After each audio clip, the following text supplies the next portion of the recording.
One. Well, good morning and welcome to the Move the Stairs podcast. This is episode 80. We're recording on Tuesday, April 4th, 2023. And we're so happy you're joining us for today's really exciting conversation. Absolutely. We're thrilled to be joined today by Lydia Kariuki, who writes for Terpenes and Testing, CBD Health and Wellness, Extraction Magazine, and My Cannabis. A lot of different periodicals and media outlets. She's going to talk about some of the recent stories she has written and what types of stories intrigue her. Yeah, we're excited to ask Lydia about not only what she writes about, but also how that can educate business owners and help them develop their customer and brand loyalty. And we're going to ask her about how she prefers her sources, like you, to establish relationships with her in our Insider Media Relations segment we do each podcast. And then finally, some of our favorite conversations typically happen toward the end of the podcast, where we talk about brand resiliency. And we're excited to ask Lydia about some of the trends that she sees coming that are going to be newsworthy, things that you should be thinking about as you're working to build a resilient CBD brand. So without further ado, let's bring Lydia into the studio. Hi, Lydia. Thank you so much for joining us on the Move the Stairs podcast today. How are you? I'm very fine. Thank you. Good. Why don't you tell our listeners a little bit about yourself? I think Mitch did a great job introing you, but we'd love to hear it from you too. Okay, as you said, my name is Lydia Kariuki, and I've been writing in the cannabis space for, I think, since 2017. So that's about 5 years now. And I've worked with different magazines, but at the moment I'm writing with, actually what most people don't know, CBD Health and Wellness, Terpenes and Testing, and Extraction Magazine actually under the same umbrella. Wow. And then, so that's one company based out of the US, and then I also write for My Cannabis as a different company. Very good. You stay busy. That's my background. I have a degree in nursing and a diploma in journalism. So that's basically about me. Yes. Well, that's quite a bit. You know, Lydia, we know that one of the biggest challenges for a CBD company out there is building customer loyalty, especially at a time when there's so many companies, so many products for the consumers to choose from. So since you write for so many different magazines, let's talk about who you see as your main audience. I mean, when you're writing, who are you writing for in each of those publications? Does it vary from publication to publication? Yes, it does. I'll start first with the three magazines, the CBD Health and Wellness and Terpenes and Testing and Extraction Magazine. These are a bit more scientific magazines, and they cover both. Actually, it covers everyone, starting with entrepreneurs, medical professionals, lawyers, extraction professionals, and CBD enthusiasts. But these are people who want to understand the science behind cannabis. These are a bit more sophisticated readers, because there's a lot of science. We cover a lot of research, product innovations, and not just the person looking to have their first joint or the first flower or something like that. But the audience is very wide. But I'd say generally it covers those who want to understand a bit more about cannabis. And then for the other magazine, My Cannabis is what I do most for this magazine actually is I do interviews with entrepreneurs in the space and business owners and thought leaders. And the audience for this magazine is consumers who still want to find the truth about cannabis. Maybe not so much scientific, but maybe trends in the industry, what's going on. And then the other thing about the interviews is it allows consumers to get the human face behind the brand.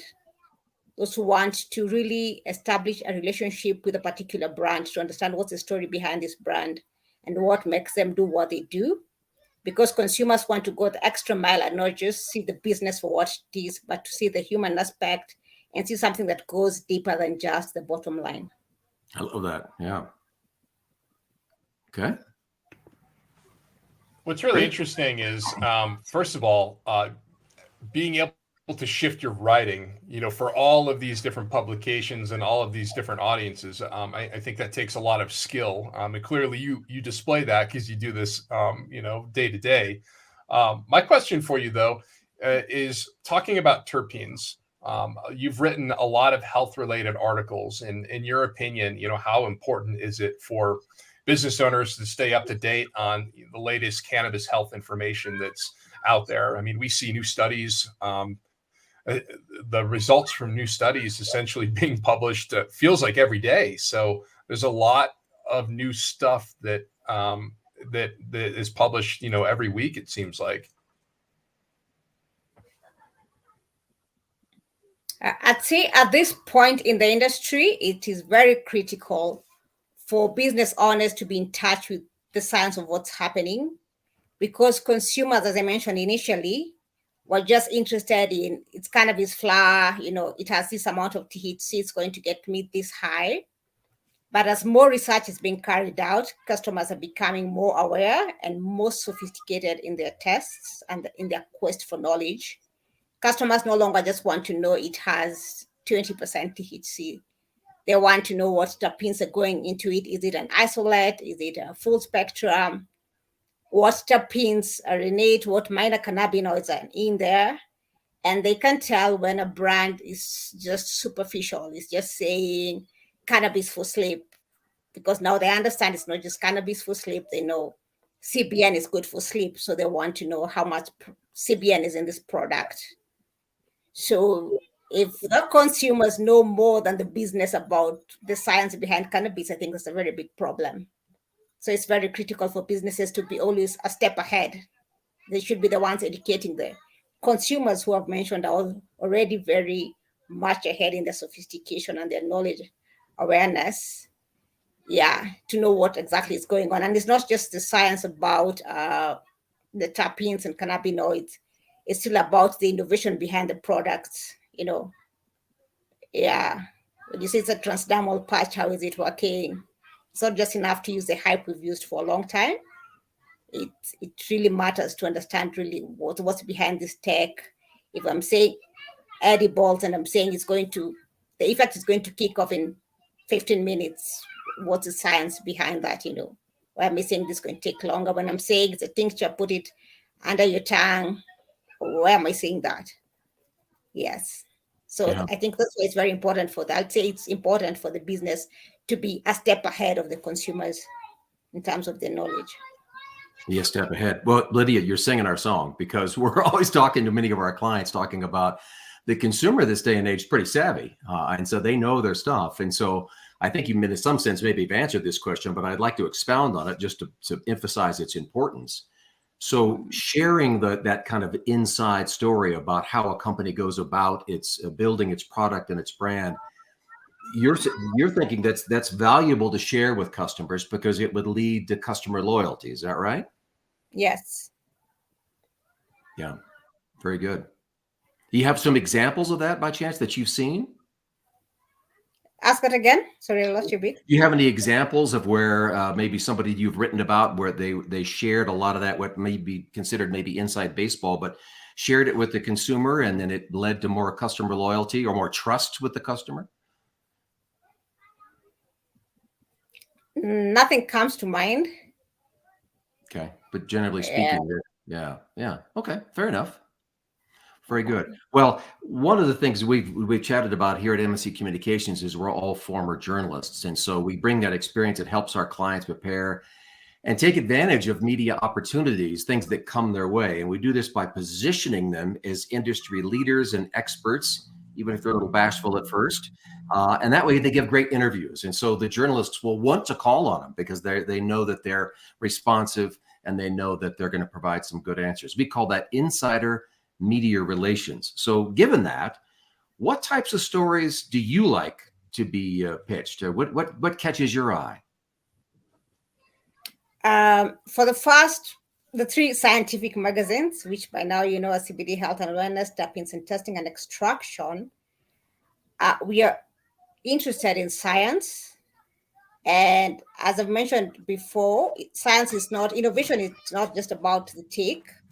It's about It could be innovation relating to customer service, consumer engagement, consumer trends that probably a business owner has observed. And it also could be about a challenge in the business that maybe if you share with other business owners, they can learn something from it. But it needs to be new stories, something, not just repetition and what we've been watching and rinsing and repeating over and over. Advanced stories that can help the industry as a whole to grow. It could be medical research, it could be product innovations, it could be trends you've observed in the business. Yes, consumer insights. Perhaps you've carried out a small research in your dispensary or your CBD shop, and you've noticed consumers are moving towards perhaps maybe from flower to edibles, or they're reporting certain kind of effects, new stories that would help the industry as a whole. That's what we'd want to be pitched about on the 3 magazines. Okay. And then for the interview series at My Cannabis, authenticity. And why is that important? As I mentioned before, there's so many, the market is, I can say, flooded at the moment. Everyone is trying to compete for space. Why is authenticity important? Consumers want cannabis is a culture industry. People want to connect to the brand at a very personal level. And the good thing about this industry is there's very many different stories. I've talked to many people, how they got into the business. For some, it was, a family member used CBD oil and they got this response. Such stories make customers connect to the brand, and in that way it helps to build loyalty. So I'd want to hear stories of the brand. How did you get into the industry? What's your mission? What makes you kick? Importantly, how you're engaging with the community. It's not just about the bottom line. How are you giving back to the community? Yes, those are the kind of stories I'd want to be pitched for My Cannabis. So I think you answered this a little bit. You already answered my next question, Lydia. But I was going to ask, how are you looking for ways for businesses to personalize stories, especially when it comes to research? But I'd like to pivot to the second part of my question and ask, is there an opportunity for business owners to contact you? And, how do they keep themselves top of mind when you are writing about a new research story? So if somebody reaches out to you, makes initial contact, makes any introduction, even if they're not pitching a story, just to say, hey, this is who I am, this is the brand that I represent, and this is my story. Feel free to contact me as needed. How do they keep those relationships warm with you? I'm always open to pitches. Actually, I saw a post on LinkedIn, I think a few days ago, where a journalist was saying, guys, you're overdoing this thing. Like they're getting too many, pitches. For me, that doesn't apply. I'm always open to, new stories. And as I said, as long as they add value, some pitches will be like, oh, there's this CBD gummy I've introduced, but really there's no new value. That it's just another pack of CBD gummies, There needs to be something more, some more value, maybe the tech behind it, just something more that adds value to the whole industry. And for businesses, I think the only way it can only work from them pitching the journalist with whatever research they've come up with, whatever innovation, just giving the idea. I think this will add value to the industry. But for perhaps people in doing affiliate kind of like banking, cannabis insurance, for those, I love having such contacts in case it's something maybe trending on the news that they can comment about. I'd call them thought leaders. Now you can reach out to me again if you're a thought leader. I've done that in the past, to get a comment about maybe investments, comment about banking, a comment about legislation. I really know if a particular business owner is an expert, quote unquote, in that area, other than just, being an entrepreneur. But once I've on occasion from time to time pitched to asked for comments from people I've interacted with in the past who give a lot of input. Doctors also who've worked with companies to develop some products. Once I have those contacts, sometimes I also, what do you think about this new study give me comments about this. Yes, but it begins from that initial interaction, maybe where they pitch, we have this product, is what we are doing. Can you? Yeah. Lydia, So I'm always open to pitches. Yeah. Email. Yeah. Yes. Any pitches. So yeah, they're not too many is okay, as long as they're good. Yeah. Very good. Many business owners are a little hesitant to develop a relationship with the media or a specific reporter. We hear some of them say, gosh, it makes me nervous. What if they only call me if it's a controversy and then I don't want to get involved with it? For business owners who are hesitant like that, what would you say to them? There is no bad publicity. The only bad publicity is no publicity. That's on a light note. I think given the competitiveness of the industry at the moment, it's always good to keep pushing, What I meant by it's nothing like there's no bad publicity. It's important to get people talking about your brand. Sometimes there's no way to guarantee that it will always be in the good light. You might say something and then it adds to the controversy. But it's always good to have people. It's worse when no one is talking about your brand. So I think that fear of putting yourself out there,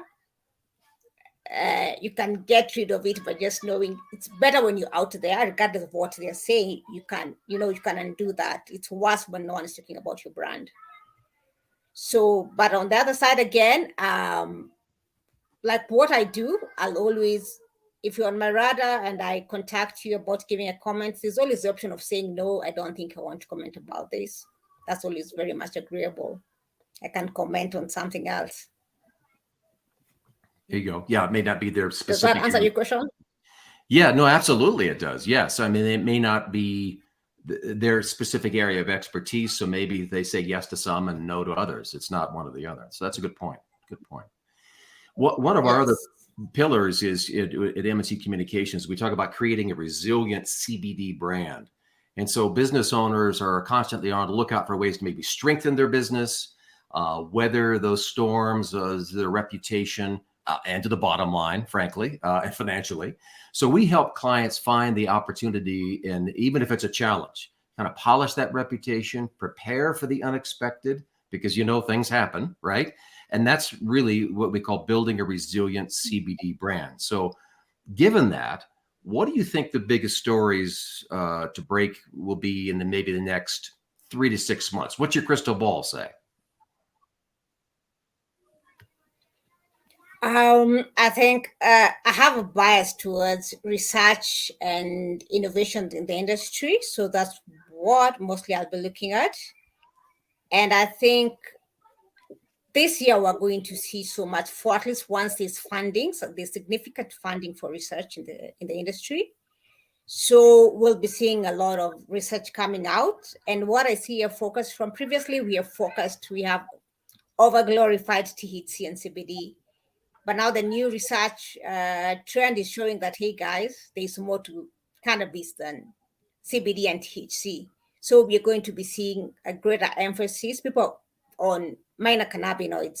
And even consumers have overdone the CBD and THC. And now they're also waking up to the fact that, there's CBD, there's CBC, there is. So I think research and studies to do with the biggest stories will be around the minor cannabinoids. It's okay, we've had enough about THC and CBD, but hey guys, CBN is showing this, CBC is showing this. So I think for me, that would be where the biggest stories are going to come from. Okay, interesting. It's kind of fascinating too, because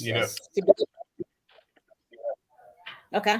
I mean, yeah, as a researcher too, I mean, you have an opportunity to make a name for yourself, because if you're the one to discover that a minor cannabinoid can have a profound impact on whatever the case may be, that's something that you can kind of etch your name in stone and say, I discovered that, my team discovered that, and now it's out there for humanity to use. I think that's really neat. Are there any interesting trends that you're following specifically that you could see, potentially reporting on this year? Is it the minor cannabinoids, or are there other things that you're watching too? The research is not just limited to that was just one area, minor cannabinoids. There's still a lot of research that's going to be, I think, focusing on the cannabis industry, what has happened since legalization. There was for example, there was a greatest fear about, when we legalize, we're going to be having a lot of teen use of cannabis. Fine, now states have legalized, it's been a number of years. Has that really happened? Another good example is road accidents. People would believe or assume that you legalize cannabis in states and there's going to be an upsurge of road accidents. Now there'll be a lot of research going around that, have car insurance rates gone up because of increased road accidents, and what's the impact of that in the industry?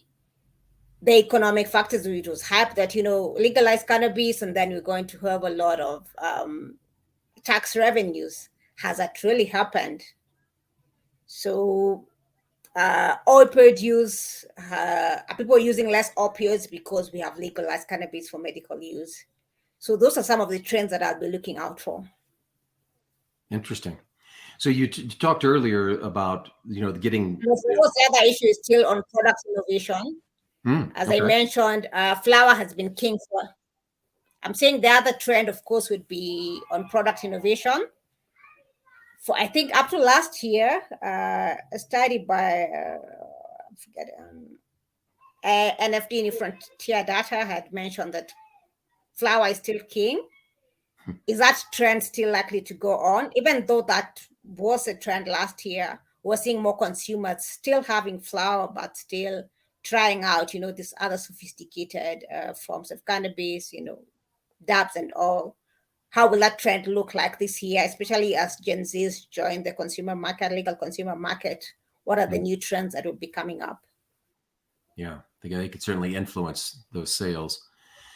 You talked about getting those pitches, and you don't complain about getting too many. But for folks out there who are not used to that, reaching out to a journalist like yourself, what would you think would be like the perfect pitch? What are some of the elements that you would suggest they put in that pitch to make it interesting, to get a journalist's attention?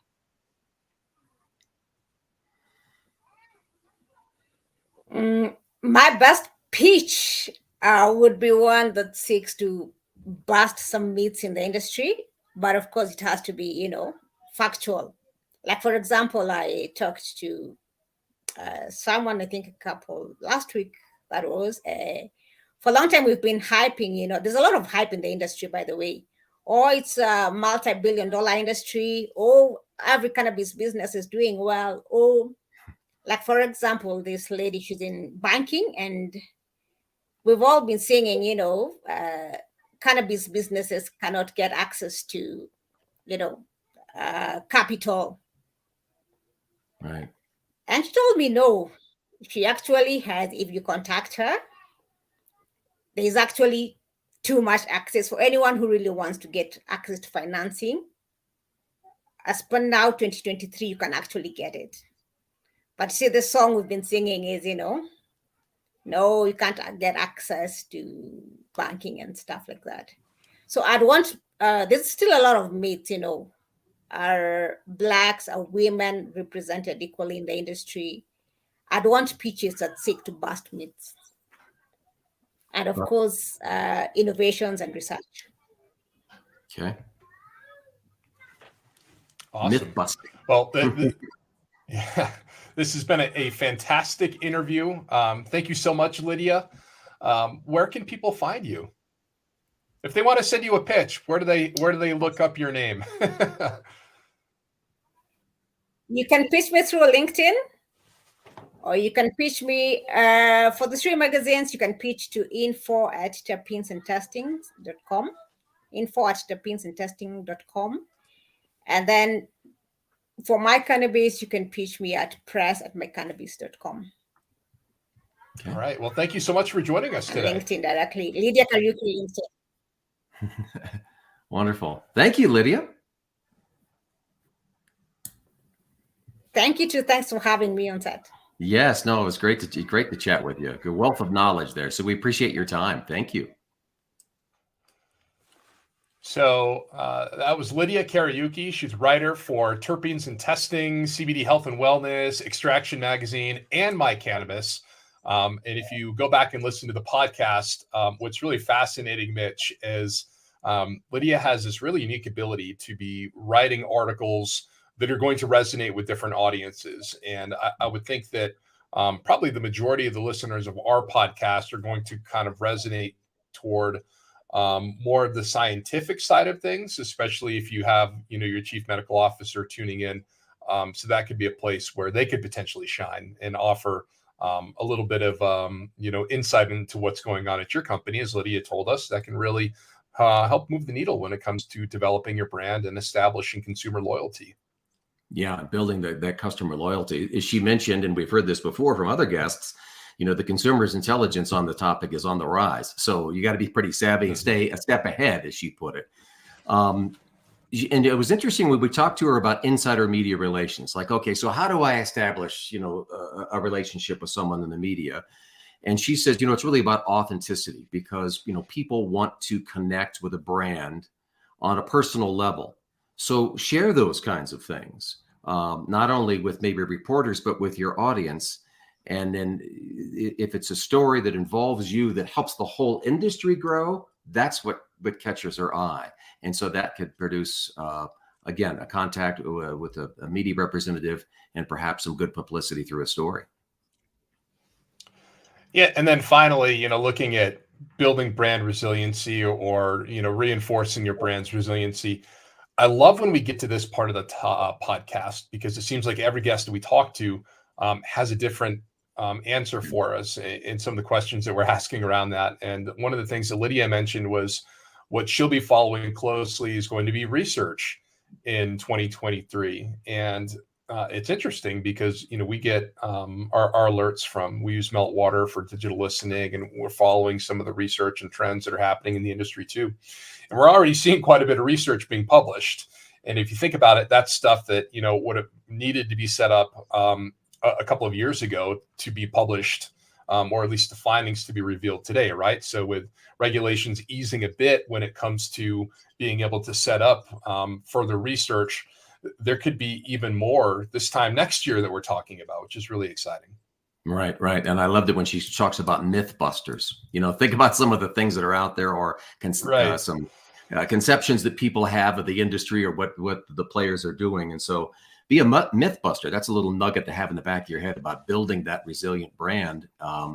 Look around your own shop and figure out if that's something you can contribute to. Well, we thank all of you for joining us. And we thank again our special guest, Lydia Kariuki. She's a reporter for Terpenes and Testing, CBD Health and Wellness, Extraction Magazine, and My Cannabis. So she was a great guest. And we thank you for joining us for this Move the Stairs podcast. Hope to see you again soon. So thanks for being here.